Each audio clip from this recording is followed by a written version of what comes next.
তেখেতে 4 নম্বৰ শিয়ালমাৰীৰ বাসিন্দা হয় জাকিৰ হুছেইন, দেউতাকৰ নাম মধু শেখ। তেখেতে যোৱা সপ্তাহত ঘৰৰ পৰা মেঘালয় সীমাৱৰ্তী অসমৰে কয়লা খনিত কাম কৰিবলৈ গৈছিল। কাম কৰিবলৈ যোৱাৰ পিছত আমি যোৱাকালি শুনা পালোঁ, মানে ৰাতিপুৱা 9টামান বজাত খবৰ পালোঁ যে তেখেতৰ জোলত পানী সোমাইছে, পানী সোমাই আবদ্ধ হৈছে, ওলাব পৰা নাই। তেতিয়া আমি গম পোৱা নাছিলোঁ যে তেখেতে ওলাব পৰা নাই বুলি, বহুত মানুহ ফচি আছে বুলি কৈছে। যেতিয়া আমি ৰাতি লিষ্ট বনাই পঠাইছে, লিষ্টত তেখেতৰ নাম আছে জাকিৰ হুছেইন মধু শেখ, 4 নম্বৰ শিয়ালমাৰী। কথা হ'ল আমি মৰ্মান্তিত, এনেকুৱা পৰিস্থিতি, ঘৰৰ পৰিৱেশ বহুত বেয়া, সিহঁতৰ আৰ্থিক জৰুলা, বৃদ্ধ মাতৃ আছে, 2টা কন্যা সন্তান আছে, ঘৈণীয়েক আছে।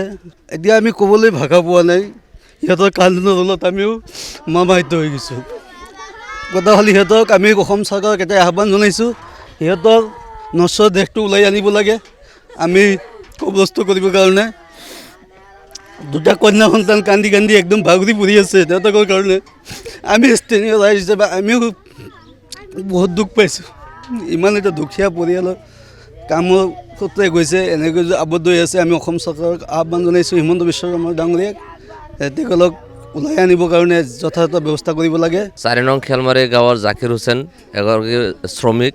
তেখেতে যোৱা মঙলবাৰে উমৰাংচু আছাম কোৱাৰী হেৰিত গৈছিল, কয়লা খনিত গৈছিল। যাই পেলাই তেখেতে কাম কৰাৰ অৱস্থাতেই কয়লা খনিত আবদ্ধ হৈ পৰে বুলি আমি শুনিব পাৰিছোঁ। পৰিৱেশ খুবেই শোকাকুল পৰিৱেশ এটা সৃষ্টি হৈছে, ঘৰৰ অৱস্থা খুবেই বেয়া। তেওঁৰ এগৰাকী স্ত্ৰীৰ লগতে 2টি কন্যা সন্তান আছে, 14 বছৰ বয়স, 8-9 বছৰ বয়সৰ 2গৰাকী কন্যা সন্তান। এতিয়া এই মানুহজন শ্ৰমিকজন সেই কয়লা খনিত আবদ্ধ হৈ পৰিছে। গতিকে মই অসম চৰকাৰক বা মাননীয় মুখ্যমন্ত্ৰী হিমন্ত বিশ্ব শৰ্মা ডাঙৰীয়াক অনুৰোধ জনাইছোঁ যাতে শ্ৰমিকসকলক উদ্ধাৰ কৰাৰ কাৰণে তেখেতে পদক্ষেপ গ্ৰহণ কৰে আৰু এই শ্ৰমিকসকলক যাতে নিজৰ ঘৰলৈ পঠিয়াই দিয়াৰ প্ৰেৰণ কৰা, নশ্বৰদেৱ প্ৰেৰণ কৰাৰ যাতে ব্যৱস্থা গ্ৰহণ কৰে। আৰু পৰৱৰ্তী অৱস্থাত যাতে এই যিহেতু পৰিৱেশ আপোনালোকে দেখা পাই আছে খুবেই জৰাজীৰ্ণ অৱস্থা এওঁলোকৰ, গতিকে সেই দিশত সংস্থাপনৰ কাৰণে যাতে বিহিত ব্যৱস্থা গ্ৰহণ কৰে তাকে মই দাবী জনাইছোঁ।